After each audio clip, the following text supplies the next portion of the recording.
My fiancé went on a secret trip with my sister and members of my own family. When they returned, the house had already been sold. I had packed everything up and moved abroad.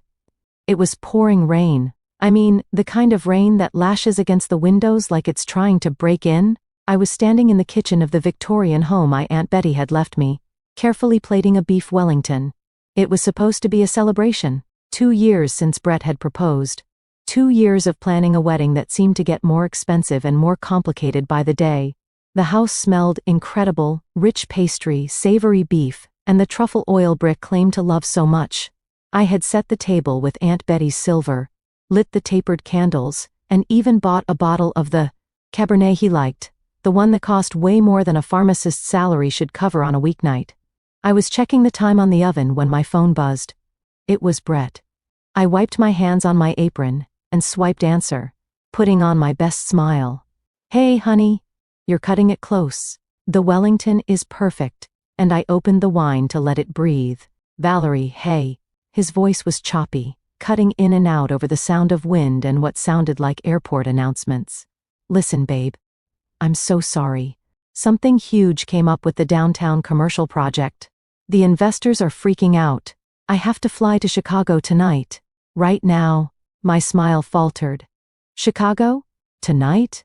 Brett, it's our anniversary dinner. I've been cooking since I got home from the pharmacy." I know, he said, sounding impatient. "Not sorry. Don't start thou. I'm doing this for us. For our future. You know how much commission I'll make on this deal. It'll pay for the honeymoon." He shifted the phone, and for a split second, the camera angle went wide. He was clearly at the airport. But behind him, just over his left shoulder, I saw something that made my blood run cold. It was a neon pink suitcase, not just any suitcase. It was a limited edition designer bag with gold hardware. I knew it because I had bought it. I had bought it for my sister Tiffany for her birthday last month. She had thrown a tantrum because she said she needed it for her influencer aesthetic, and as usual, I caved to keep the peace. "Brett?" I asked, my voice trembling slightly. Is someone with you?" "What?" "No. Just the team. Look, they're calling boarding. I have to go. Love you, mean it." He didn't wait for me to say it back. He lowered the phone to end the call, but his thumb must have missed the red button. The screen didn't go black immediately. It just pointed down at the floor, capturing his shoes walking briskly. And then I heard it. "Is she gone?" The voice was unmistakable. High-pitched, mocking, and sickeningly familiar. It was my mother, Linda. "Yeah," Brett's voice came through, clear as a bell now that he wasn't pretending to be stressed. "God, she's so needy. It's exhausting." "Well, you handled it perfectly, sweetie," my mother said. "Now, put that phone away. Tiffany is waiting by the gate with the drinks. Hawaii, here we come." Finally, Brett laughed. A cold, cruel sound. A week without the wet blanket. "Let's go, Mom." Then the screen finally went black. I stood there in the middle of my beautiful kitchen, the silence of the house deafening compared to the storm raging outside. My hand was gripping the counter so hard my knuckles were white. Chicago? Business trip? They were going to Hawaii. My fiancé. My mother. My sister. The whole family was going on a vacation, and not only was I not invited, but they had lied to my face to leave me behind. I felt like I couldn't breathe. The smell of the beef Wellington suddenly made me nauseous. I turned off the oven with a shaking hand. Why? Why lie? If they wanted a family trip, why not just tell me? Was I that unwanted? Was I just a wet blanket, as Brett had said? I walked into the living room, my legs feeling heavy, like I was wading through concrete. I sat down on the sofa, staring blankly at the fireplace. And that's when I saw it. Brett's old iPad. He usually kept it in his briefcase, but he must have left it on the charging dock in his rush to leave. As I stared at it, the screen lit up with a notification. It was a message from Tiffany. I leaned forward, my heart hammering against my ribs like a trapped bird. The preview of the message was visible on the lock screen. "I can't wait for us to announce the good news next week. She is going to freak out when she realizes the house is basically ours. Hurry up, baby daddy." "Baby daddy? The house is ours?" The room spun. I reached out, my fingers trembling uncontrollably, and picked up the iPad. I knew Brett's passcode. He never changed it. It was 12 to 18. Tiffany's birthday. I had always thought it was just because she introduced us, a nod to friendship. Now, that number felt like a knife in my gut. I entered the code. The padlock icon unlocked. And just like that, I opened the door to hell. The moment the home screen loaded, I felt a physical wave of nausea hit me. The background photo wasn't me. It wasn't us. It was a selfie of Brett and Tiffany, cheek to cheek, lying in a bed that looked suspiciously like the one in the guest room of my parents' house. I went straight to the messages. I didn't want to believe it. Part of me, the pathetic part that had spent 32 years trying to please these people, wanted to believe this was a prank, a misunderstanding. But the text thread labeled the winning team shattered that hope instantly. The group chat included Brett, my sister Tiffany, my mother Linda, and my father Hank. Everyone was there. Except me. I scrolled up, my eyes burning as I read the messages from just a few hours ago. Mom, did you get the keys to her safe, Brett? We need to make sure we have the original deed before the wedding. Brett got 'em. Copied them yesterday while she was at the pharmacy. She has no clue. She thinks I was fixing the hinge on the closet door. Tiffany, God, she is so stupid. A pharmacist with 0 brain cells. I can't believe I have to pretend to be nice to her for another 6 months. Dad, just stick to the plan, Tiff. Once they're married and he's on the deed, we leverage the property. That house is worth $1.2 million. That's your startup capital right there. Brett, don't worry, Hank. I've got her wrapped around my finger. She'll sign the joint tenancy papers as soon as I get back from Chicago. I guilt-tripped her so hard at dinner last night. I dropped the iPad onto the couch cushion as if it were burning hot. I rushed to the bathroom and dry heaved over the sink. My body was rejecting the information faster than my brain could process it. They weren't just excluding me. They were hunting me. I washed my face with freezing cold water, staring at my reflection. Pale skin, wide, terrified eyes. Pull yourself together, Valerie, I whispered. You need to know everything. I went back to the iPad. I needed to see how deep the rot went. I opened the hidden photo album. It was password protected, but of course the password was the same. 1,218. Hundreds of photos. Brett and Tiffany in Cabo when he said he was at a real estate conference. Brett and Tiffany had a concert I had bought tickets for, but he claimed he was sick, so I gave them to Tiffany to take a friend. And then the most recent ones. A sonogram. Dated 2 weeks ago. The name on the patient file was Tiffany Miller. Hurry up, baby daddy. The text message suddenly made horrific sense. Tiffany was pregnant. My fiance was the father. And my entire family, my parents included, knew about it. They were celebrating it. They were planning to go to Hawaii to celebrate their new grandchild, funded by the money Brett had borrowed from our joint wedding account. I checked the banking app on the iPad. The wedding fund, which I had contributed 90% of from my salary and savings, was drained. Transaction, Aloha Resorts, $12,000. Transaction, First Class Delta, $4,500. Transaction, Tiffany and Company, $3,200. I felt a scream building in my throat, but it wouldn't come out. It was stuck behind a wall of pure, unadulterated shock. I went back to the messages. I searched for the word house. Tiffany, I don't want to live in that dusty old museum of hers, Brett. It smells like old lady. Brett, babe. We aren't living there. Once she signs the joint tenancy, I own half. We force a sale or take out a massive home equity line of credit. We take the cash, buy that modern condo downtown you like, and leave her with the debt. Mom, or just renovate the basement. Valerie is used to being in the background. She can live down there and pay the mortgage while you two take the master suite. She'll do it if you say it's for the family. She's desperate for approval. That comment from my mother broke something inside me. She can live down there. Like a servant. Like a dog. They had scripted my entire demise. They had turned my life into a long con. The wedding wasn't a celebration of love. It was a hostile takeover of my assets. I looked around the living room. The shadows from the storm were dancing on the walls. This house. Aunt Betty's house. Aunt Betty had been the only person who ever really saw me. While my parents fawned over Tiffany's beauty pageants and cheerleading, Aunt Betty had sat with me in the garden, teaching me the names of herbs, helping me study for chemistry tests. When she passed away 3 years ago, the reading of the will had been the first time I saw my parents truly angry at me. Betty had left everything to me. To Valerie, the will read, because she is the only one who understands that a home is built with love, not leverage. My parents had tried to contest it. They failed. Then, suddenly, they became nice. They introduced me to Brett. They encouraged the relationship.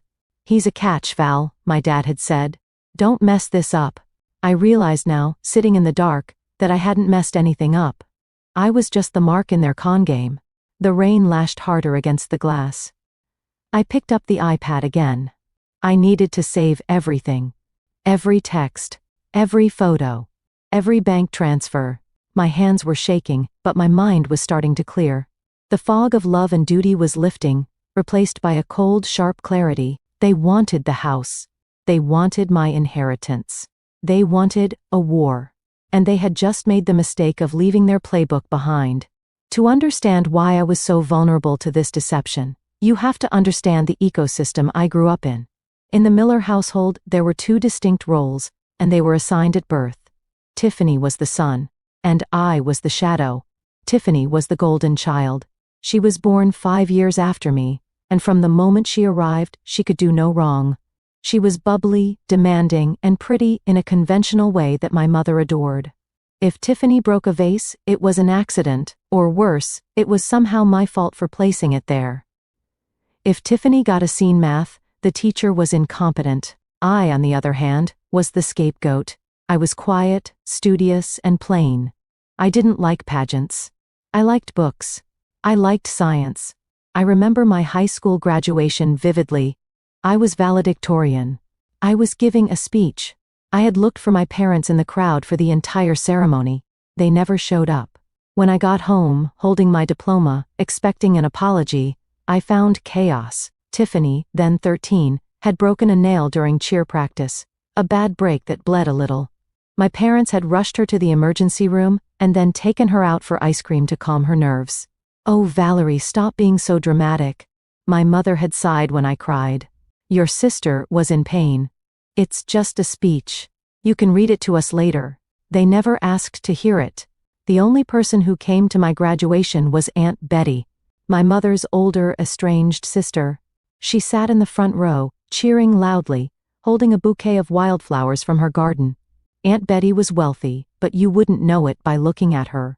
She lived in a stunning, historic Victorian home on the edge of town, the very house I was sitting in now. She had never married, invested wisely in stocks back in the 80s, and lived on her own terms. My parents called her eccentric and selfish. I called her my savior. Valerie, she told me that graduation day, taking me out for a real dinner at the nicest steakhouse in town. Your parents are fools. They are chasing glitter, but you are gold. Solid gold. She grabbed my hand across the table. Her grip was strong, her eyes fierce. Promise me something. Promise me you will get your degree, get a good job, and never rely on them for anything. Financial independence is the only freedom a woman really has. I took that advice to heart. I worked 2 jobs through pharmacy school. I paid my own tuition. I bought my own car. When I landed a job at the city's biggest hospital, I thought, surely, now my parents would be proud. They weren't. They just asked for loans. Tiffany needs a new car for college. The roof needs fixing. I gave them money, hoping to buy their love. It never worked. When Aunt Betty died, the grief nearly broke me. But the reading of the will was a spectacle. My mother showed up wearing black, dabbing at dry eyes, expecting a massive payout. When the lawyer read that the entire estate, including the Victorian house, the stock, portfolio, and the savings, went to my beloved niece Valerie, the room exploded. That manipulative little witch, my mother had screamed, pointing at me. You turned her against us. It's not fair. Tiffany wailed. I wanted that house. It has the turret room. It's perfect for my vlog. But the will was ironclad. Aunt Betty had included a specific clause. I'm of sound mind and explicitly exclude my sister Linda and her husband Hank. as they have demonstrated a lifetime of poor judgment and unkindness. For 6 months, they didn't speak to me. I lived alone in the big house, tending to Betty's garden, feeling the ghost of her love in every room. Then suddenly, the thaw came. My mother called me one Sunday. "We've been thinking, Val. We were too harsh. Grief makes people do crazy things. We want to be a family again. Come for dinner?" I went. I was so starved for their affection that I ran back to the people who had hurt me, tail wagging. That night, they introduced me to Brett. "He's in real estate," my dad said, clapping a hand on Brett's shoulder. "Sharp guy? He can help you figure out what to do with that big old house. Maybe fix it up, increase the equity." Brett smiled at me. He was handsome, charming, and focused entirely on me. "I love old houses," he said. "They have soul. Like you." I melted. I thought I had finally won. I had the inheritance, and now because of it, I finally had my family's respect and a handsome boyfriend. I didn't realize that I wasn't the beloved daughter. I was just the host organism, and they were the parasites. Looking back now, the red flags with Brett were not just flags, they were giant, flashing neon billboards. But when you have spent your entire life being invisible, the sudden spotlight of a man's attention is blinding. Brett courted me with an intensity that felt flattering, but was actually predatory. Within a month, he was bringing me coffee at the pharmacy every day. Within 3 months, he was spending every night at my house. He worked in commercial real estate, or so he said. He drove a leased BMW and wore expensive suits, projecting the image of success. But he never seemed to have cash. "My assets are all tied up in escrow," he'd say when the dinner bill came. Or, "I'm waiting on a massive commission check next month." I paid for everything. Dinners, vacations, groceries. I even paid for the repairs on his BMW. I told myself I was being a supportive partner. Aunt Betty's voice was in the back of my head, warning me. But my mother's voice was louder. "Valerie, don't be stingy," Mom would say. "A man has pride. You have all that money sitting there. Help him build his empire and he'll take care of you later." 6 months in, Brett started talking about the house constantly. "It's a great structure, babe," he said, walking around tapping the walls. "But the wiring is ancient. And this kitchen? It drags the value down by at least 50 grand. We should renovate." "I like it the way it is," I said softly. "It reminds me of Betty." "Sentiment doesn't pay the bills," he countered, his tone sharpening just a fraction. "If we want to build a future, we need to maximize our assets. This house is our biggest asset. Our." He started using that word very early. Then came the proposal. It wasn't intimate. It was a public spectacle in the town square with my parents and Tiffany watching. Tiffany filmed the whole thing. Finally, Tiffany squealed, hugging Brett before she even hugged me. "Now we can really start planning." I thought she meant planning the wedding. Now I know she meant planning the heist. About a week after the engagement, the mask slipped for the first time. I came home early from a shift to find Brett in my home office, going through my file cabinet. "What are you doing?" I asked, startled. He didn't even jump. He just held up a folder, looking for the survey of the property. I wanted to see where the property line ends. I was thinking we could subdivide the lot, sell the back acre. "I don't want to sell the garden," I said, feeling a tightness in my chest. "That's where Betty's roses are." He slammed the drawer shut. "God, Valerie, you are so short-sighted. I'm trying to make us millions, and you're worried about some dead roses? Do you want to be a pharmacist forever, counting pills?" I recoiled. He had never spoken to me like that. Later that night, he cried. He actually cried. He told me he was just so stressed because he wanted to give me the world, and he felt inadequate because I had more money than him. "I just want to be an equal partner," he sobbed. "I feel like a leech living here without my name on anything. It hurts my pride." I comforted him. I apologized. I told him I didn't care about the money, and that was exactly what he was counting on. The truth, which I later found in the background check Mrs. Higgins ran, was that Brett wasn't a successful developer. He was a glorified scout for a brokerage firm, and he was drowning in debt. He had $80,000 in credit card debt and a gambling problem he had well. He looked at me and saw a walking ATM. He looked at my house and saw a winning lottery ticket. And my family? They weren't just bystanders, they were his coaches. I remember a barbecue a few months ago. Tiffany was wearing a bikini lounging by the pool Brett had insisted we install on my dime. Brett was grilling. "Hey Val," Tiffany yelled. "When you guys get married, are you going to redo the master bath?" "It's so small." "We haven't decided," I said. "Well, Brett promised us that he put in a jacuzzi tab," she said, catching herself. I looked at Brett. He winked at me. "Just girl talk, babe. Tiff just wants the best for her big sister." I felt an out of unease then, but I swallowed it down with a sip of lemonade. I was so desperate to keep the peace, to keep the illusion of the happy family, that I let them walk all over me. But tonight, looking at the text messages on that iPad, the illusion was gone. The predator had bared his teeth, and I finally realized I was the prey. The week leading up to this business trip had been intense. It felt like a coordinated attack, a pincer movement designed to crush my resistance. The target was always the same, the deed. Joint tenancy. I had heard that phrase more in the last 7 days than I had in my entire life. It started at Sunday dinner at my parents' house. Roast beef, stiff drinks, and an atmosphere thick with expectation. So, my dad Hank started, cutting into his meat aggressively. "The wedding is in 3 months. Have you seen the lawyer yet, about the property consolidation?"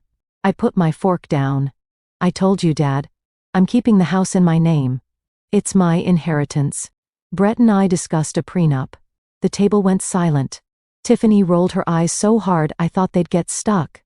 Brett sighed, a long suffering sound. He reached over and took my hand, his grip tight. "Val, we talked about this.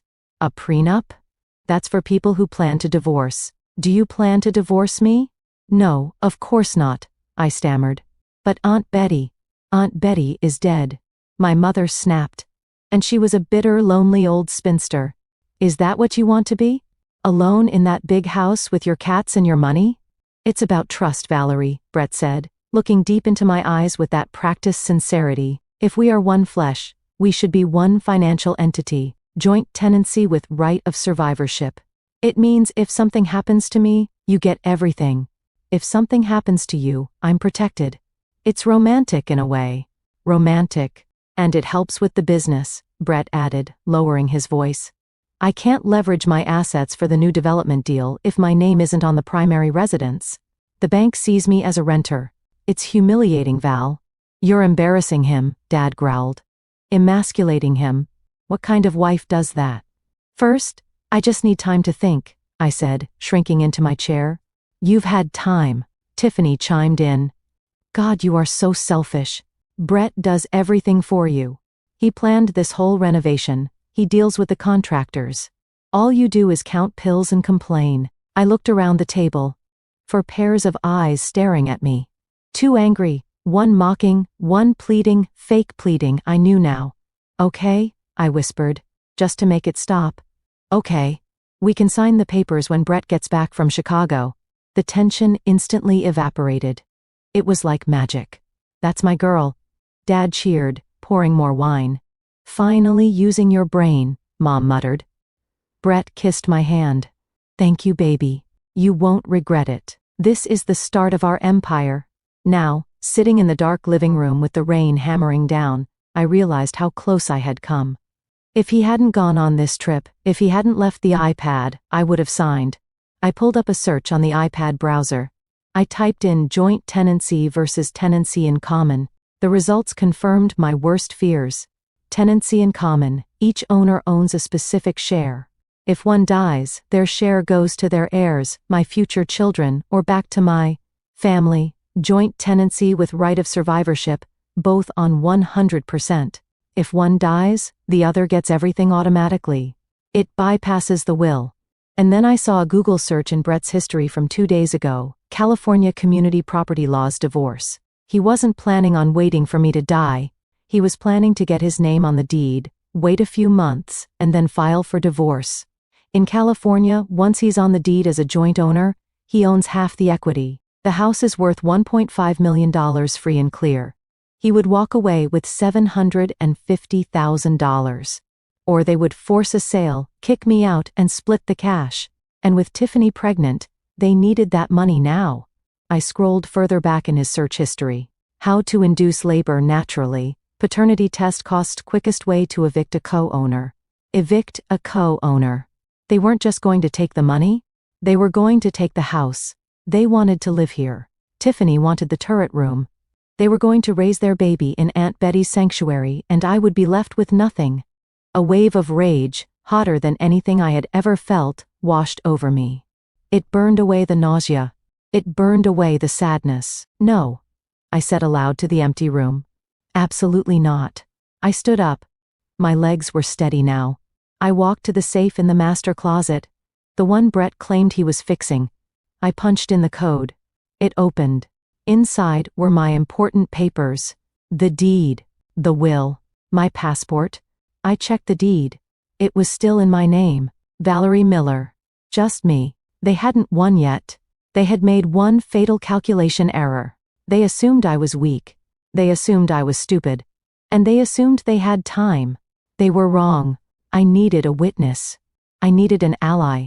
And I knew exactly who to call. Cassie? Cassie had been my best friend since pharmacy school.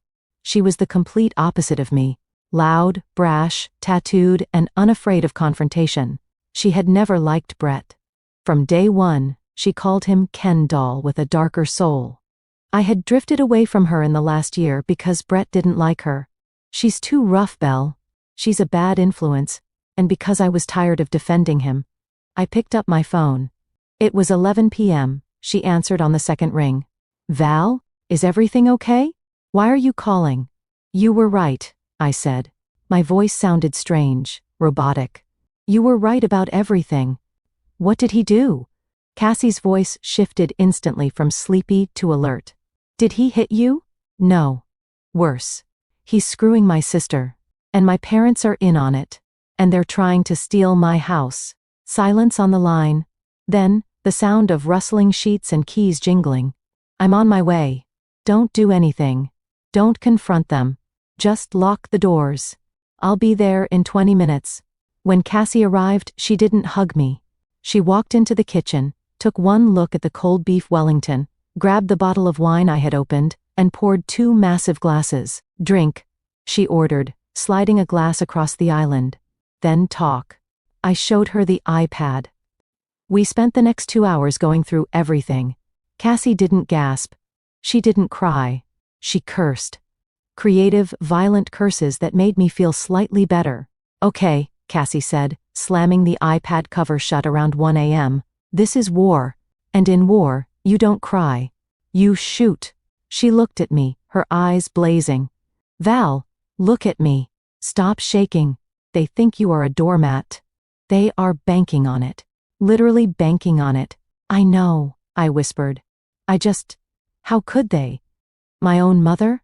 Because they are narcissists and parasites, Cassie said bluntly. But we don't have time for psychoanalysis. We have a timeline. How long are they in Hawaii? 7 days. They come back next Tuesday. 7 days, Cassie nodded. Okay, we can do a lot in 7 days. She pulled out a notepad from her purse. First, evidence. We need to back up this entire iPad. Cloud, hard drive, printed copies, everything. Done, I said. I can do that tonight. Second, Cassie pointed a pen at me. The house. As long as you own this house, they will come for it. Even if you break up with Brett, he's got copies of keys, he knows the codes. And your parents? They will guilt you, harass you, maybe even see you claiming some ancestral right. It's toxic, Val. The house is the poison. I looked around the kitchen. I loved this house. It was my connection to Aunt Betty. But Cassie was right. As long as I had this asset, I was a target. And if I stayed here, every room would remind me of Brett's lies. Every corner would be haunted by the memory of Tiffany plotting my eviction. I can't live here anymore, I said, the realization hurting my chest. They tainted it. Exactly, Cassie said. So, we scorched the earth. We get rid of the bait. Sell it? I asked. But a sale takes months. Staging, listing, escrow. Not if you sell to an investor, Cassie said. My cousin works for one of those we buy ugly houses corporate firms. They buy for cash, close in days. You take a hit on the price, but you get liquid cash and you get out. Cash? I repeated. Yes. Cash. And you know who hates cash? People who want to steal half your equity through a divorce settlement that hasn't happened yet. Cassie leaned in. Sell the house. Take the money.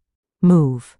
By the time they get off that plane with their leis and their tans, they won't be coming home to a mansion.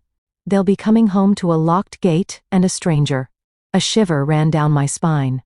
Not of fear but of anticipation. I have a job offer in London, I said suddenly. Head of pharmacology at a research hospital? They emailed me 2 months ago. I was going to turn it down because Brett said he couldn't leave his business here. Cassie grinned, a feral, shark-like grin. London. Perfect. It's far, it's expensive, and they can't find you. She raised her wineglass. To the new Valerie. I clinked my glass against hers. To the scorched earth. The next morning, the storm had passed, leaving the sky a bruised purple. I didn't sleep. I called in sick to the pharmacy for the first time in 5 years, and by 9 a.m., I was sitting in the leather chair of Mrs. Higgins's office. Mrs. Higgins was the best divorce and estate lawyer in the county. She was 60, wore sharp Chanel suits and terrified grown men for a living. She had handled Aunt Betty's will. I laid it all out. The iPad evidence, the texts, the planned joint tenancy fraud. Mrs. Higgins listened in silence, her face unreadable behind her glasses. When I finished, she took a slow sip of her coffee. Men like Brett, she said, her voice low and gravelly, are not just greedy, Valerie. They are sloppy. She opened a file on her desk. I ran a preliminary asset check on Mr. Brett Daniels this morning after you called. Do you know why he is so desperate for this house right now? Because of the baby? I asked. Partly. But mostly because of this. She slid a document across the desk. It was a loan application. A hard money loan. The kind you get from predatory lenders when no bank will touch you.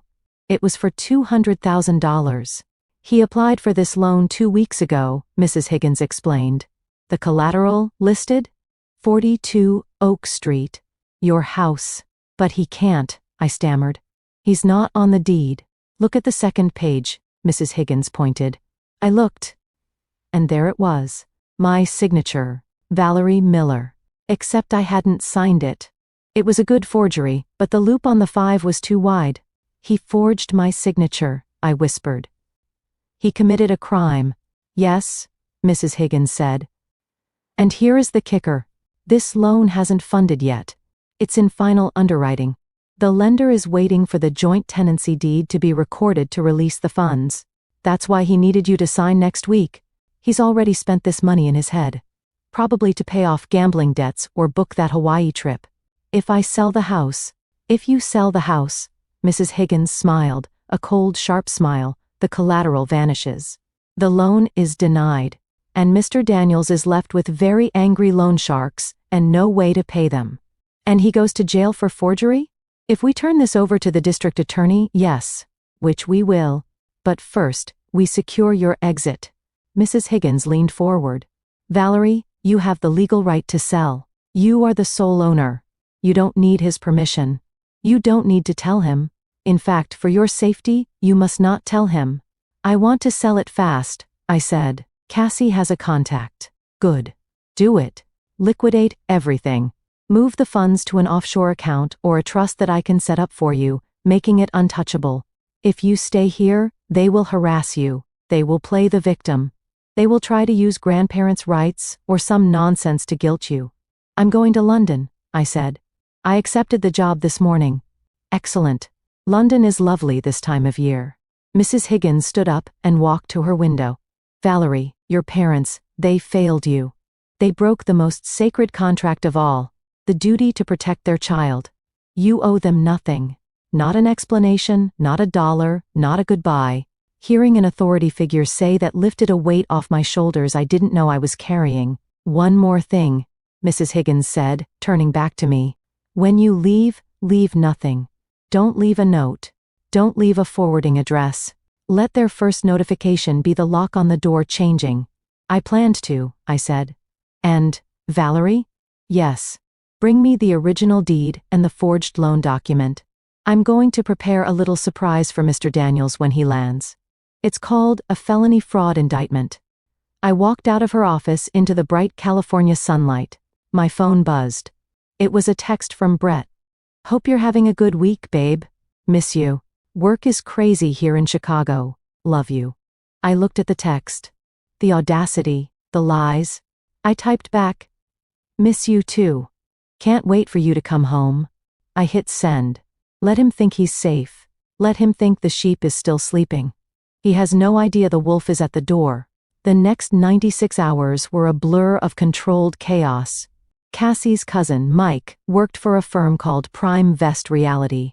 He met me at the house 2 hours after I left the lawyer's office. Mike was a no-nonsense guy in a polo shirt. He walked through the house, taking notes on an iPad.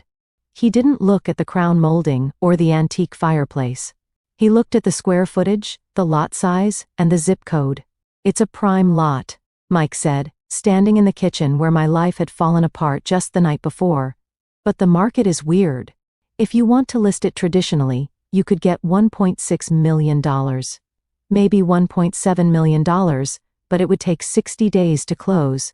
"I don't have 60 days," I said firmly. "I have 5. Mike nodded. "Okay. Cash offer. As is. No inspections, no contingencies. We close on Monday, but the price will be $1.3 million. $1.3 million. That was $300,000 less than market value. A year ago, I would have balked. I would have thought about Aunt Betty's legacy. But then I thought about Brett's plan to leverage the house for $800,000 and leave me with the debt. I thought about Tiffany raising her baby in my turret room. $1.3 million was still a fortune. It was enough to start over in London. It was enough to never work again if I lived simply. But most importantly, it was freedom. "Deal," I said. "Seriously?" Mike looked surprised. "You don't want to think about it? Where do I sign?" We signed the preliminary papers right there on the kitchen island. "Okay," Mike said. "Title company will rush the search. We sign closing docs Friday. Money wires Monday morning. You need to be out by Monday at 5 p.m. We changed the locks then. Monday, the day before they returned. The countdown had begun. I went into overdrive. I couldn't hire a moving truck because the neighbors would see and might text my parents. I had to be stealthy. I focused on what mattered. Aunt Betty's jewelry. My clothes.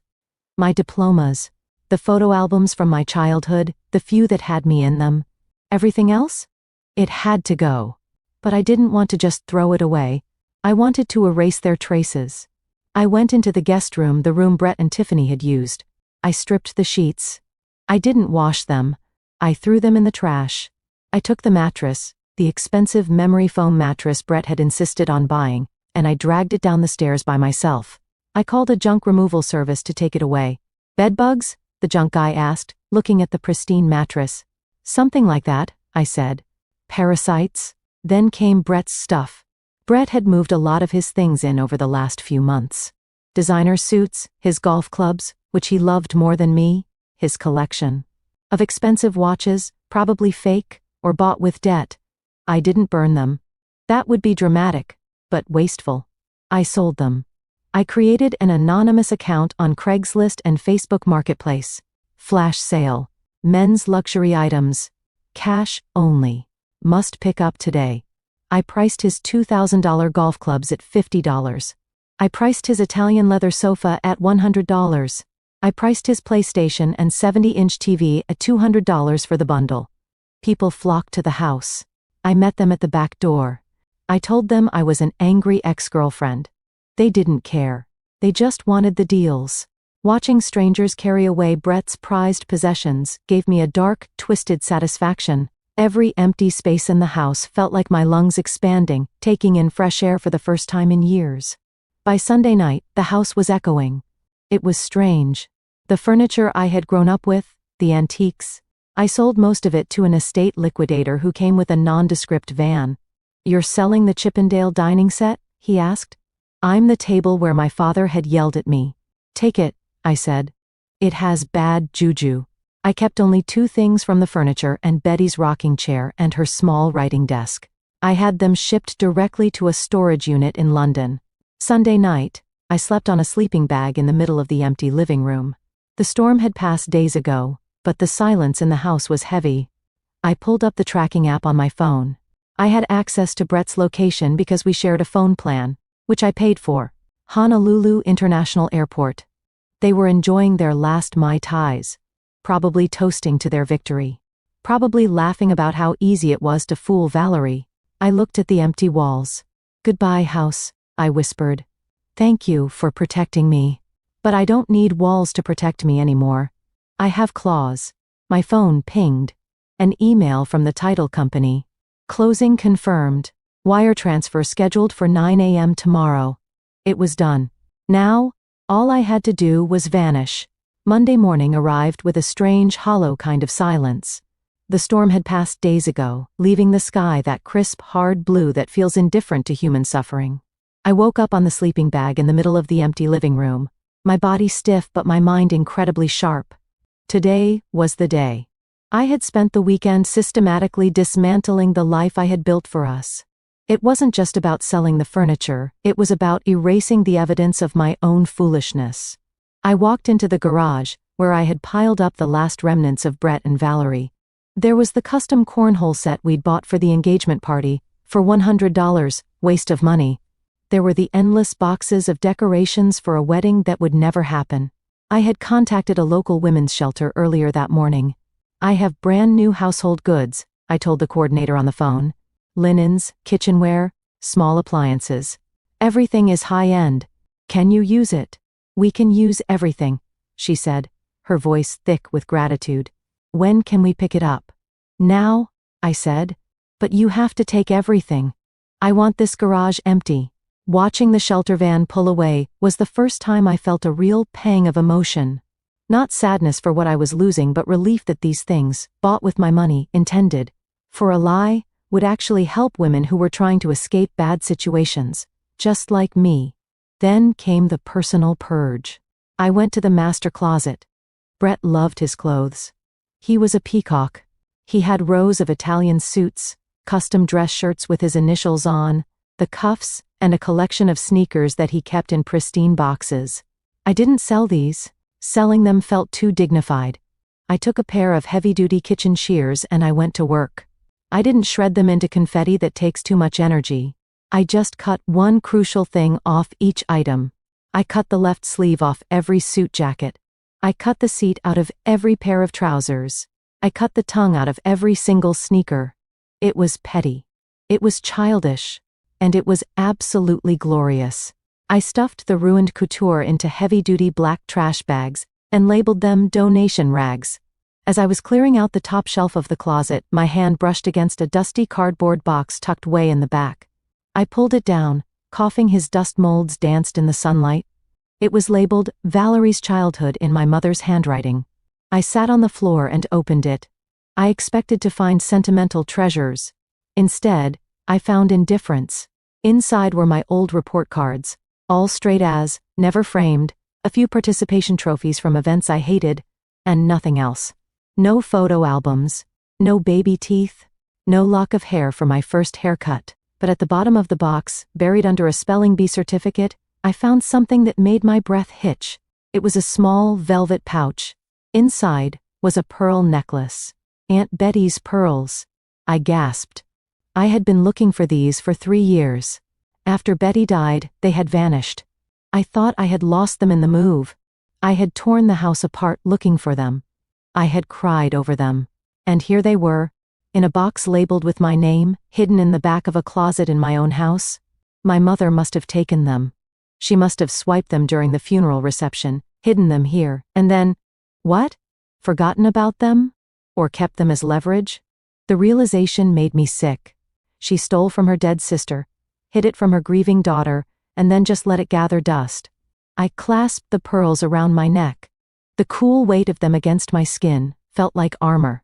"I've got you, Betty," I whispered. "We're getting out of here." At 11 a.m., the wire transfer hit. My phone pinged with a notification from the offshore bank Mrs. Higgins had set up. $1,300,000 credited. It was real. The house wasn't mine anymore. It belonged to Prime Vest Reality. I did one final walkthrough. The house echoed. It smelled of lemon cleaner and emptiness. I walked into the turret room, the room Tiffany had claimed for her future nursery. I stood in the center of the room and closed my eyes. I tried to summon some nostalgia, some sadness for the home I was leaving.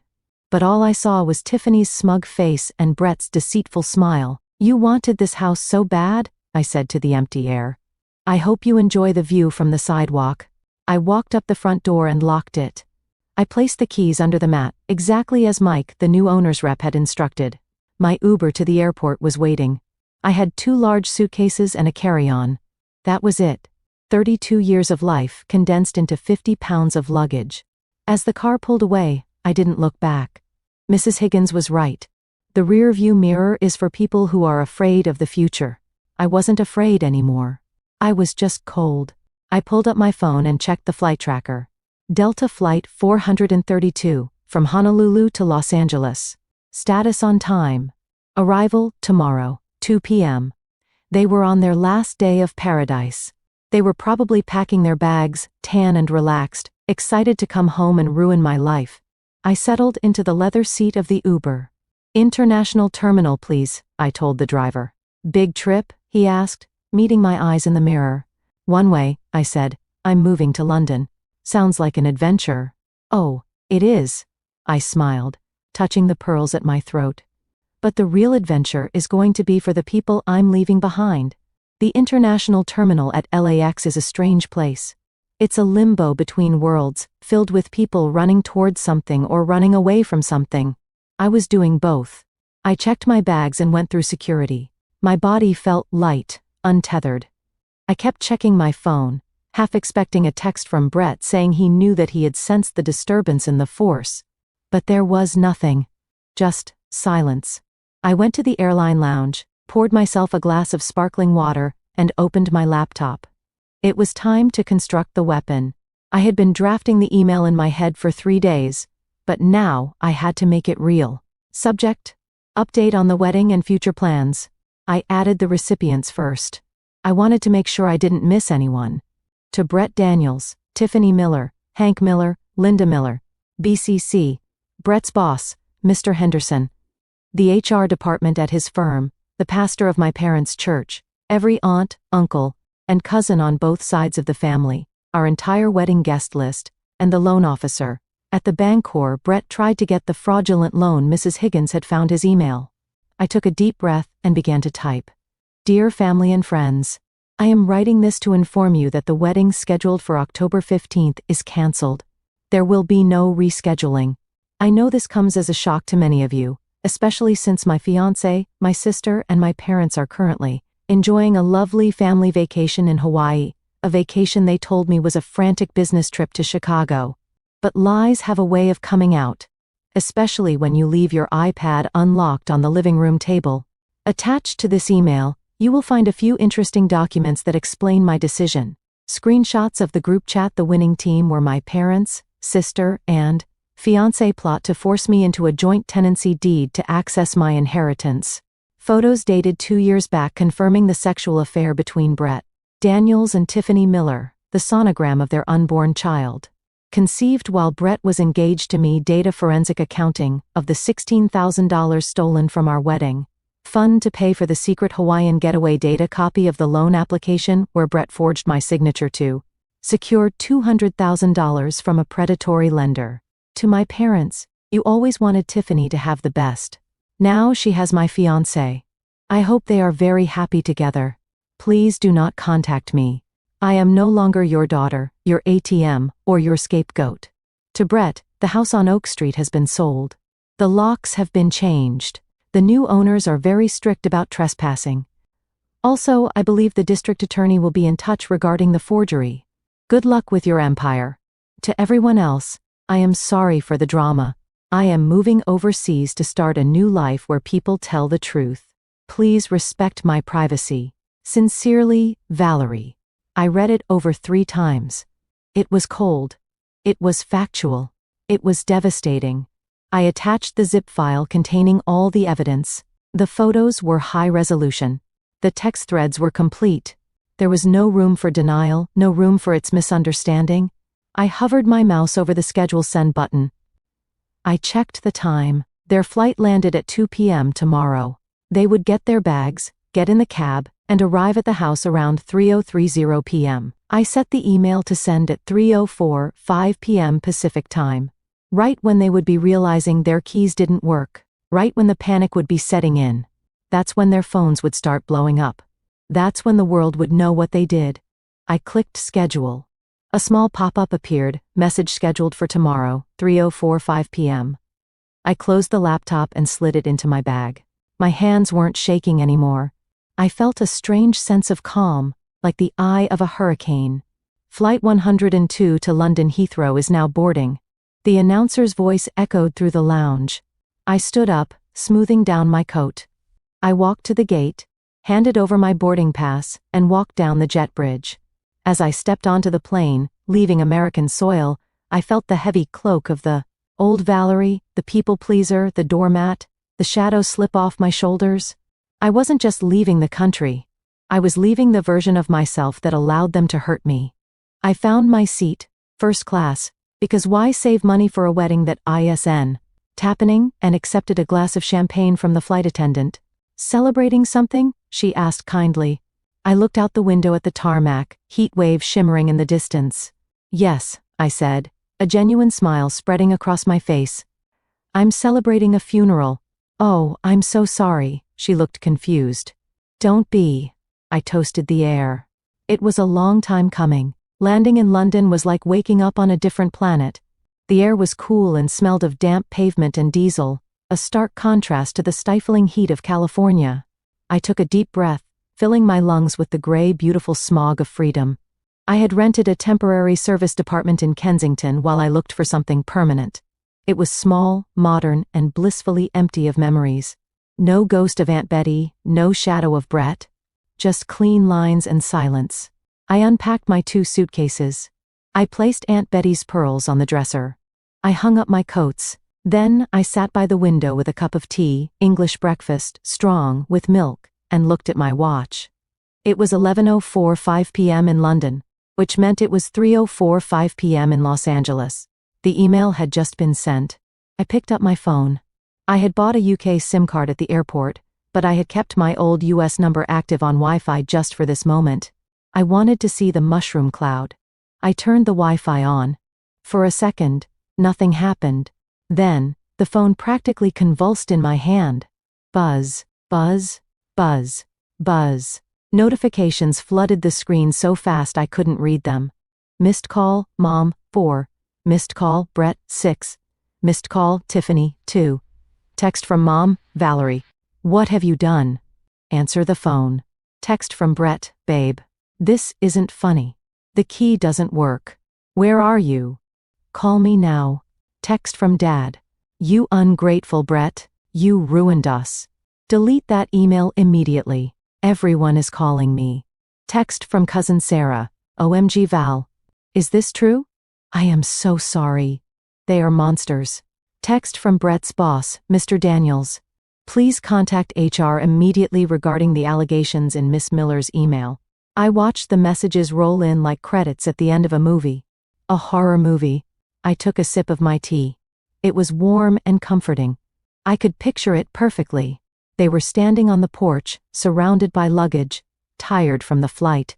The key jamming in the lock. The confusion. And then, the simultaneous pinging of phones and pockets and purses. The realization dawning on their faces like a slow-motion car crash. They thought they were coming home to conquer. Instead, they came home to a fortress that had locked them out and a digital firing squad that had just taken aim. I didn't feel guilty. I checked my heart. Nope, no guilt. Just a profound sense of justice. Justice isn't always pretty. Sometimes it's messy. Sometimes it involves destroying reputations. But it was justice nonetheless. I swiped the notifications away without opening a single one. I wasn't going to engage. Silence is the loudest scream, Mrs. Higgins had said. I turned off the US SIM card. I removed it from the phone and placed it on the table. Then, I picked up a tiny metal pin and ejected the tray. I took the small plastic chip, my connection to my parents, to Brett, to the pain, and I dropped it into my hot tea. I watched it sink to the bottom. Now, they couldn't reach me. I was a ghost. I was a rumor. I was the monster under their bed. When I dropped that SIM card into the tea, I knew I had crossed the Rubicon. There was no going back. I had just nuked my entire family dynamic and left my fiancé homeless, jobless, and exposed to the world. It felt terrifying. But also, incredibly empowering. If you are listening to this and you have ever felt small, invisible, or used by the people who were supposed to love you, I want you to know that you have teeth too. You just have to be brave enough to bear them. If you are still with me, please take a second to hit that like button and comment the number 1 below. It tells me that you are part of the Scorched Earth Squad, that you believe in standing up for yourself, and that you are ready to hear how the villains of this story got exactly what they deserved. Senior Ones gives me so much strength. Thank you for having my back. Now, let me tell you what happened when the police showed up. I didn't witness the scene on the porch personally, obviously. I was 5,000 miles away, sleeping the deep, dreamless sleep of the vindicated. But I know exactly what happened. How? Because Mrs. Higgins is thorough. And because my neighbor Mrs. Gable is the nosiest woman on the planet, and she hates my mother. Mrs. Gable had been watching the house like a hawk ever since the for sale sign went up and came down in 3 days. She knew something was up. So when the taxi pulled up that Monday afternoon, she was ready with her iPhone, recording from her second-story window. She sent the video to Mrs. Higgins, who sent it to me a few days later. I watched it on my laptop in London, sipping wine. It was better than any reality TV show. The video starts with the taxi van pulling up to the curb. It's sunny in California. Brett gets out first. He looks tan, fit, and arrogant. He's wearing a Hawaiian shirt unbuttoned too low, sunglasses on his head. He stretches, looking at the house like a king surveying his castle. Then Tiffany spills out. She's wearing a floral maxi dress, holding her stomach dramatically. She was barely 8 weeks pregnant. There was nothing to hold. She points at the turret window and says something that makes Brett laugh. My parents, Hank and Linda, get out last. They look smug. My mother is already directing the taxi driver on where to put the bags, treating him like a servant. Just leave them on the porch, she yells. My son-in-law will get them. Son-in-law. They hadn't even waited for the wedding to give him the title. Brett walks up the path, swinging his keys on his finger. He's whistling. He walks up the steps to the heavy oak front door. He puts the key in. He turns it. It doesn't turn. In the video, you can see him frown. He jiggles it. He pulls it out, looks at it, wipes it on his shirt, and tries again. Nothing. What's the holdup, Brett? My dad yells from the sidewalk. I need to use the bathroom. The lock is stuck.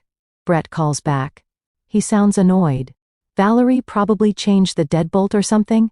She's so dramatic about security. He starts pounding on the door. Val. Open up. It's us. Stop playing games. Tiffany waddles up the steps. Ugh, she's probably sleeping. Or crying? She's such a buzzkill. Just use the garage code. Brett goes to the keypad on the garage door. He punches in the code. Beep, beep, beep. Error. He tries again. Error. She changed the code, Brett says, his voice rising in pitch. Why would she change the code? Maybe she's mad we didn't call? Mom suggests walking up the driveway. Call her, Brett. That's when the phones start going off. In the video, it's almost comical. You see Brett reach for his pocket. Then Tiffany. Then Mom. They all look at their screens. For a solid 30 seconds, nobody moves. They are reading the email. I watched Brett's face transform. Even from the grainy distance of Mrs. Gable's phone zoom, I saw the color drain out of him. He went from tan to gray in seconds. Tiffany screams first. It's a high, piercing shriek. She knows. Oh my God, she posted the pictures. What do you mean she sold it? My dad bellows, reading the email. She can't sell it. It's family property, my loan. Brett shouts, looking at his phone in horror. She sent this to the bank. She sent this to Mr. Henderson. Panic sets in. Real, primal panic.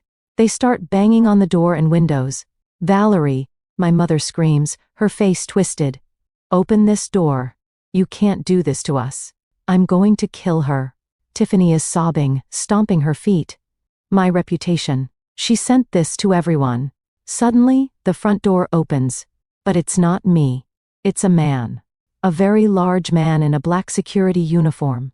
And next to him is a German shepherd that looks like it eats burglars for breakfast. The family freezes. "Can I help you?" the security guard asks. His voice is calm, deep, and threatening. "Who the hell are you?" Brett demands, trying to regain some alpha male posturing but failing miserably. "Where is my fiancé? Get out of my house." "Your fiancé?" the guard smirks.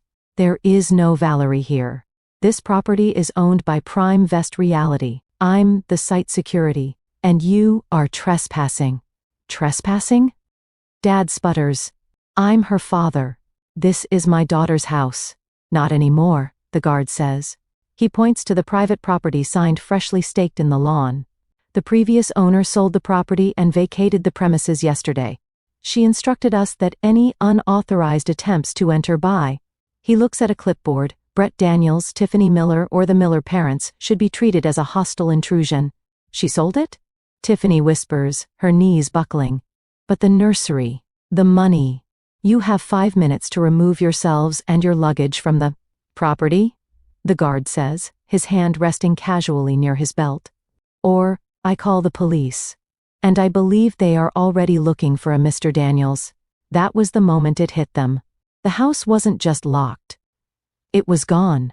The asset they had banked their entire future on, the collateral for their loans, the roof over their heads. It had evaporated into thin air while they were drinking Mai Tais. The standoff on the porch didn't end quietly. My family doesn't do quiet. They do loud, entitlement-fueled tantrums. According to the police report I received later, my father tried to physically push past the security guard. "I have rights," Hank Miller shouted. "I paid for the roof on this house." A lie. I paid for it. He just recommended the contractor. The security guard didn't flinch. He simply unclipped the leash of the German shepherd. The dog barked, a deep, guttural sound that vibrated in the chest of everyone watching. Dad stumbled back, nearly tripping over a Louis Vuitton suitcase. "Call the cops." Mom screeched. "This man is stealing our house. Arrest him." "Please do," the guard said calmly. "I'll wait." Someone did call the cops. But it wasn't my mother. It was the neighbors. Mrs. Gable and 3 others had gathered on the sidewalk, arms crossed, watching the spectacle with glee. They had endured my parents' snobbery for years. This was their Super Bowl. 2 police cruisers rolled up 5 minutes later.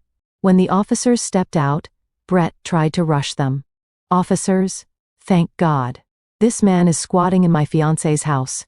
She's missing. We think he did something to her." Officer Martinez, I know his name from the report, held up a hand. "Sir, step back. Are you Brett Daniels?" Brett froze. "Yes, why?" "We have a flag on this address and your name," Officer Martinez said.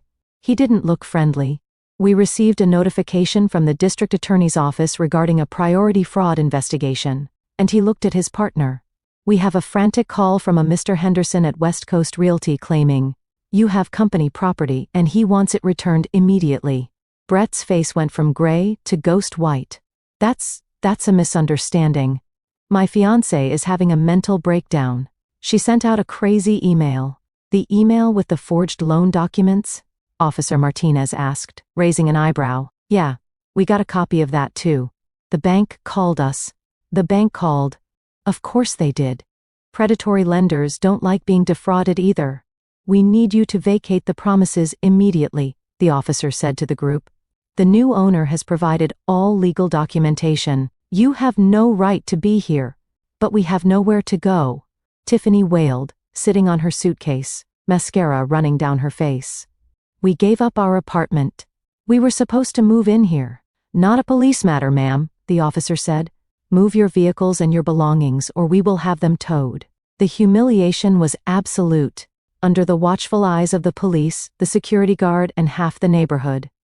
My family had to drive their heavy suitcases back down the driveway. They couldn't get a taxi. The driver who brought them had left long ago, unpaid, Mom had told. "Him get the bags and I'll pay you inside," which was obviously a lie. They had to call an Uber XL. They stood on the curb for 20 minutes, surrounded by their luggage. while neighbors took photos. My phone in London, which I turned on briefly to check emails, was exploding with updates from Mrs. Gable. Mrs. Gable, your mom just tried to kick the neighbor's cat. Police warned her. Mrs. Gable, Tiffany is vomiting in the bushes. Drama queen. Mrs. Gable, Brett looks like he's going to throw up. He keeps trying to call someone but nobody is answering. Nobody was answering because the email had done its work. While they were standing on that curb, the digital fallout was incinerating their social safety nets. My cousin Sarah had forwarded the email to the entire extended family group chat, the one I wasn't in. Sarah, did you guys see this? Aunt Linda and Tiffany are disgusting. I'm blocking them. The pastor of the church replied to my email directly. Reply all. Pastor John, I am deeply disturbed by these revelations. Adultery and theft are grave sins. Linda, Hank, please do not attend the potluck this Sunday until we have had a serious counseling session. And Brett's LinkedIn? Someone, probably Cassie, bless her heart, had posted screenshots of the forgery and the affair in the comments of his top salesman post. By the time the Uber finally arrived to take them, where? To my parents' small 2-bedroom bundle across town, I assumed they were social pariahs. They piled into the car, defeated. The winning team looked like a bunch of losers. I closed the laptop in London. I felt a strange cocktail of emotions. Vindication, yes. But also a deep, exhausting sadness. That was my family. That was the man I was going to marry. And I had just nuked them for morbid. But then I remembered the text, she can live down there. She's desperate for approval. I heartened my heart. They didn't care about me. They cared about the resource I provided. And now that the resource was gone, they were just angry that the tap had run dry. I went to the bathroom and washed my face. I looked at myself in the mirror. You did good, Val, I whispered. But the war wasn't over. The legal battle was just beginning. And Brett Daniels was about to find out that a forged signature is a lot harder to erase than a fiancé. The next few weeks were a masterclass in the consequences of one's own actions. I settled into my new job in London. The hospital was amazing, state-of-the-art, busy, and full of people who respected me for my brain, not my bank account. I rented a lovely flat in Notting Hill, yes, like the movie, but smaller and with better coffee nearby. Meanwhile, back in California, the Miller/Daniels clan was imploding, since they had all given up their leases, or sublet their apartments, anticipating the move into my house. They were forced to squeeze into my parents' 1,200-square-foot bungalow. Picture this, my parents, who value their privacy, Tiffany, who is messy and demanding, and Brett, who is used to luxury, all living on top of each other. One bathroom, thin walls, and zero money coming in. Brett was fired the day after he landed. Mr. Henderson didn't even let him come into the office to clear his desk. Security met him in the parking lot with a box. The company property he had to return included the BMW he was driving, which was a company lease. So now, Brett was jobless and carless. Tiffany, relying on Brett to be her sugar daddy, suddenly found herself with a broke daddy. The stress was immediate. Mrs. Higgins kept me updated. She was enjoying this immensely. Brett tried to file a lease pendants on the house, she told me over the phone one rainy Tuesday. He tried to claim he had an equitable interest because you were engaged. Did it work? I asked, stirring my tea. Valerie, please, Mrs. Higgins scoffed. I laughed him out of court. You were the sole owner. California doesn't recognize fiancé as a legal title to the property. He has zero claim. The judge actually warned him that filing frivolous lawsuits could lead to sanctions. And the forgery? Ah, yes. The DA is building the case. They have the document, they have the IP address from his iPad where he accessed the PDF editor, and they have your sworn affidavit. It's a slam dunk. But these things take time. They want to nail him for bank fraud too, which is federal. Back at the bungalow, the winning team was turning on each other. My cousin Sarah, who had become my spy, sent me screenshots of Tiffany's Facebook status updates. Day 3. Family is everything. We will get through this lies and persecution. Day 10. Does anyone know of any receptionist jobs hiring? Asking for a friend. Day 20. Some men are useless. If you can't provide, don't promise. Clearly aimed at Brett. Then came the church fallout. My mother, Linda, lived for her status in the church ladies' auxiliary. After the email, she tried to go to the Wednesday prayer group. According to Sarah, when Linda walked in, the room went silent. Mrs. Higgins, who also attends that church, unbeknownst to me, stood up and said, "Linda, I think it's best if you sit this one out. We are praying for honesty today." My mother left in tears. She texted me that night. "Mom, are you happy? You humiliated me before God and my friends. I hope you rot in hell." I blocked her number. I didn't need that energy. But the sweetest victory was the financial one. Because I had sold the house for cash and moved the money offshore, they couldn't touch it. But they still had debts. The wedding vendors I had booked? I canceled them, but the non-refundable deposits were gone. And since Brett had put some of the upgrades on his credit cards expecting to pay them off with the loan, he was drowning. The loan sharks, the ones Brett tried to get the $200,000 from, were not happy. They hadn't lost money, but they don't like being lied to. I heard rumors that Brett had to sell his Rolex, the real one, and his designer clothes just to pay off some interest to keep his kneecaps intact. I was building a new life. I joined a book club. I started dating, casually, a nice British architect named Liam who thought my American accent was charming. I was healing. But a wounded animal is dangerous. And Brett wasn't done yet. He had one last desperate card to play. And it involved the only leverage he thought he had left. The law. He managed to find a shady lawyer, a strip mall ambulance chaser, who was willing to sue me for breach of promise to marry and intentional infliction of emotional distress. He wanted $5 million. When the process server arrived at my old house to serve me, he obviously couldn't find me. So they tried to serve me by publication in the local paper. Mrs. Higgins called me. "He's suing you, thou." "Let him," I said. "I have the truth. We need to countersue," she said. "For the money he stole from the wedding fund. For the emotional distress of the affair. And we need to drop the bomb about the baby." "Do it," I said. "Scorched earth, remember?" "Oh, I remember," Mrs. Higgins said. "I'm drafting the motion now. And Val? I'm asking for attorney's fees. He's going to pay for every minute of my time." I hung up and looked out at the London rain. It felt cleansing. They wanted a fight? They were fighting a ghost. And ghosts are impossible to hit. The legal system moves slowly until it moves very, very fast. 3 months after I left, the hammer finally dropped on Brett Daniels. He was at the bundle, likely arguing with Tiffany, who was now showing and very unhappy about being broke when the knock came. It wasn't a process server this time. It was the police. They had a warrant. Mrs. Higgins sent me the details later. The district attorney had finalized the investigation into the loan application. Because the lender was federally insured, even though they were predatory, they had backing. The forged signature wasn't just fraud, it was bank fraud. Charges: forgery of a legal document, attempted grand theft, identity theft, wire fraud. Brett was arrested in his boxers and a stained t-shirt. My father, Hank, tried to intervene, yelling, "Do you know who I am?" Nobody knew who he was. The police threatened to arrest him for obstruction, so he backed down. Tiffany filmed the arrest. Not to help Brett, but to distance herself. She was already spinning the narrative. She posted a video crying, claiming she was manipulated by an older man, and had no idea about the fraud. "I'm just a victim," she sobbed to her 200 followers. He lied to me too. The loyalty of the winning team lasted exactly as long as the money did. Brett's bail was set at $100,000. My parents didn't have it. Tiffany certainly didn't have it.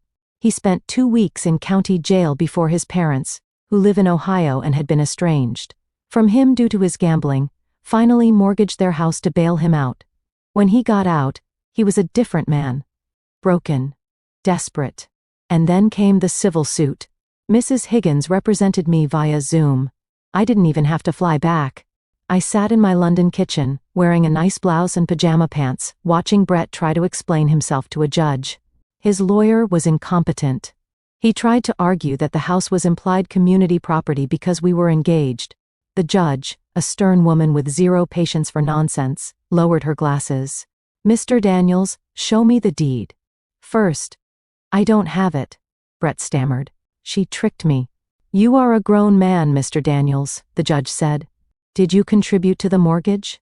"Well, I paid for groceries. Did you pay the mortgage? The taxes? The insurance? No, but then you have no claim. Case dismissed with prejudice. Then came our countersuit. We demanded the return of the $16,000 wedding fund money he stole for the Hawaii trip. We had the receipts. We had the bank transfers. Judgment for the defendant, me, in the amount of $16,000 plus legal fees, the judge ruled. Brett put his head in his hands. He didn't have $16,000. He didn't have $16. But the real blow came when the judge addressed the intentional infliction of emotional distress claim he had filed against me. Mr. Daniels, the judge said, looking at the evidence file Mrs. Higgins had submitted, the photos, the sonogram. You slept with your fiance's sister, impregnated her, and plotted to steal her home. If anyone is distressed here, it is Ms. Miller. You are lucky she isn't suing you for every penny you will ever make. Get out of my courtroom. I closed the laptop. I took a deep breath. It was over. Legally, at least. I was free. But family is stickier than the law. A few days later, I got an email from Kazan Sarah. Subject, Tiffany. Val, you need to know. Tiffany lost the baby. I stared at the screen. My stomach dropped. Despite everything, an unborn child was innocent. Sarah, it happened yesterday. Stress, high blood pressure, the doctors couldn't stop it. She's devastated. She's blaming Brett. She actually threw a vase at him in the hospital. Mom says the family is completely broken. Hank is drinking again. Linda is on tranquilizers. It's a haunted house over there. I felt a wave of sadness. Not for them, really, but for the waste of it all. All that greed, all that scheming, and what did they have to show for it? A criminal record, a lost child, and a mountain of debt. I closed my eyes. I didn't reply to Sarah. There was nothing to say. Karma, Liam said softly when I told him later that night over dinner. It's a brutal mechanic. It is, I agreed. But I didn't wish for that. No. He took my hand. You just got out of the way of the train wreck. You didn't drive the train? He was right. I had stepped off the tracks. They had stayed on, convinced they could stop the locomotive of consequences with their bare hands. The miscarriage was the final nail in the coffin of the winning team. With the baby gone, the only link between Brett and my family was severed. Tiffany turned on him with the ferocity of a wounded animal. She kicked him out of my parents' bundle the day she got back from the hospital. Get out, she screamed, throwing his cheap duffel bag onto the lawn.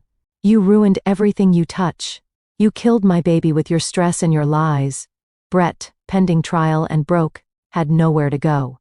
He ended up sleeping in his car, a beat-up sedan he bought with his remaining cash, for a week before fleeing back to Ohio to live in his parents' basement. My parents were left with the wreckage of their favorite daughter. Tiffany fell into a deep depression. She refused to work. She blamed everyone, Brett, the doctors, and of course, me.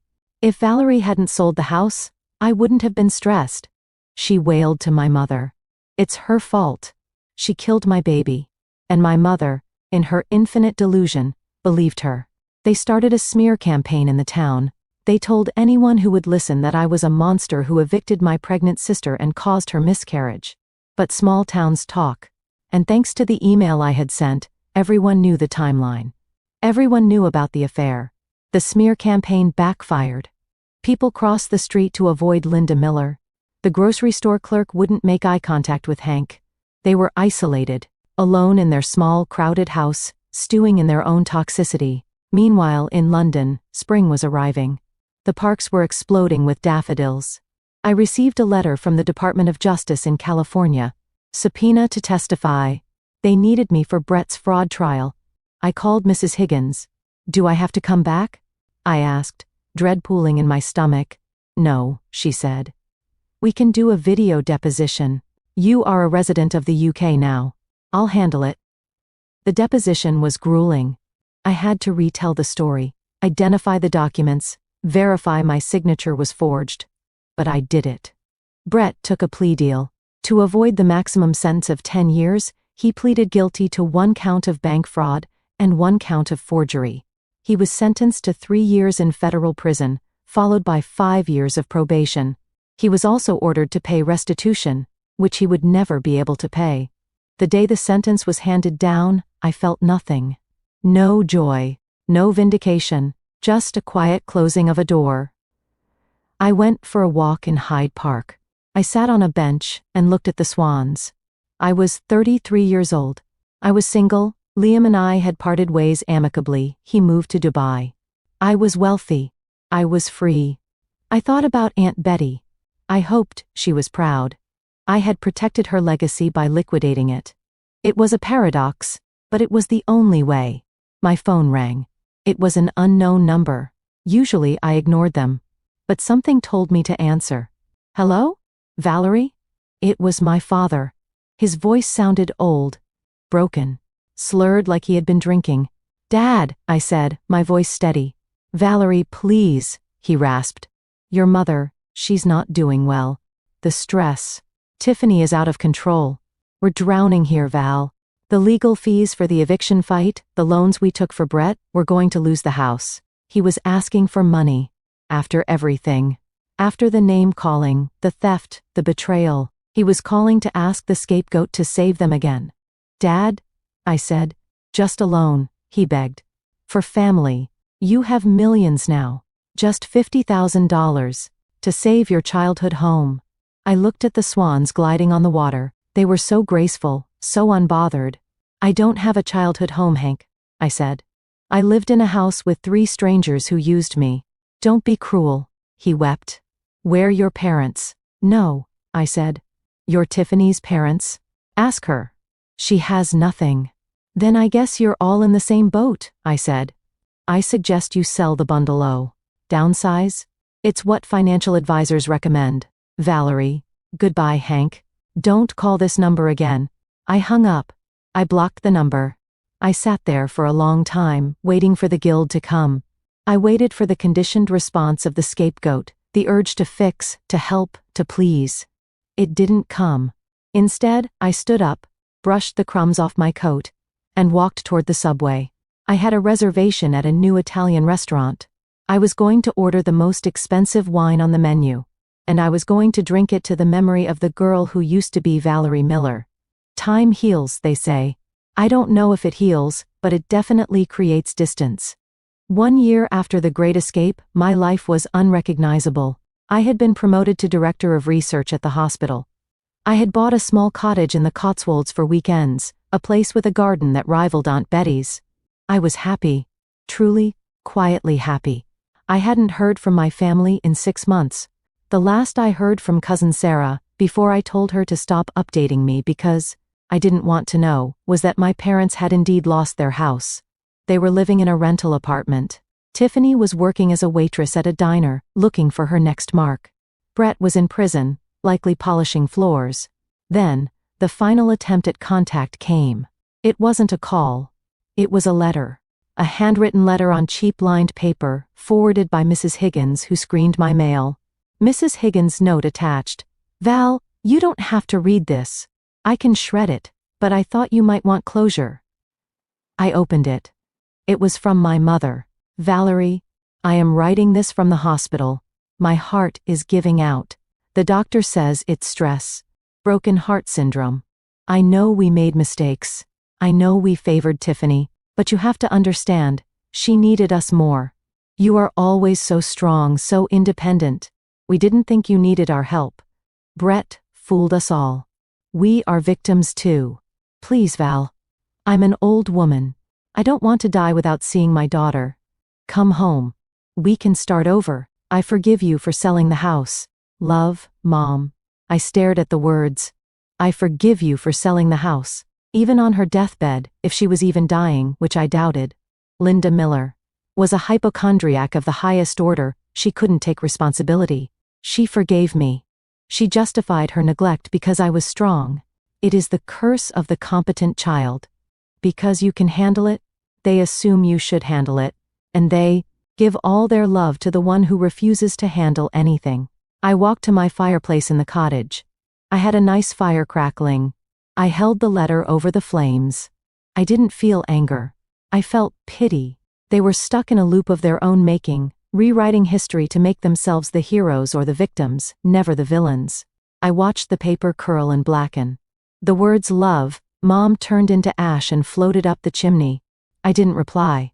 I didn't go back. I learned later that she recovered just fine. It was a panic attack, not a heart attack. She tried to use it to get money from a GoFundMe she set up. I donated $5 anonymously. Just for the irony, that was the last contact I ever had with the Miller family. I am writing this for my garden in the Cotswolds.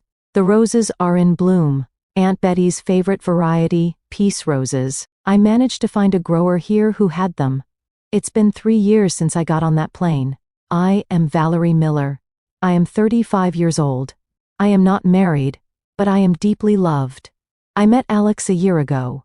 He's a landscape architect. He loves dirt under his fingernails just like me. When I told him my story, the whole ugly, messy truth, he didn't look at me with pity. He looked at me with awe.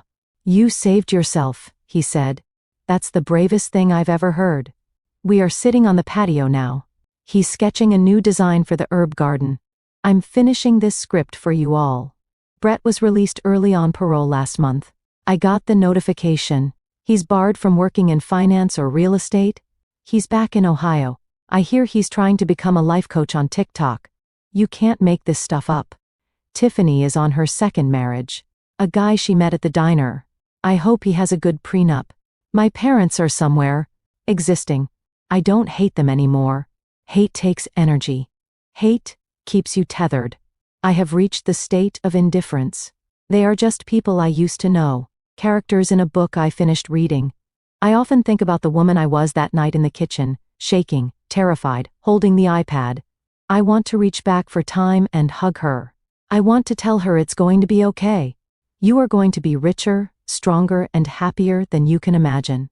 Just get on the damn plane. To all of you listening to this story, if you are the strong one in your family, if you are the fixer, if you are the one who gives and gives until you are hollow, while others take and take until they are full, stop. You cannot set yourself on fire to keep others warm, especially if those others are holding the matches. Financial independence is your shield. Boundaries are your sword. And self-love? That's the fortress they can never breach. Thank you for listening to my story. Thank you for being my witnesses. And remember, if your fiancé goes on a secret trip with your sister, sell the house. Sell it all. And buy yourself a ticket to free them. Because the best revenge isn't ruining them. It's saving yourself. Take care, everyone. And don't forget to water your own garden first.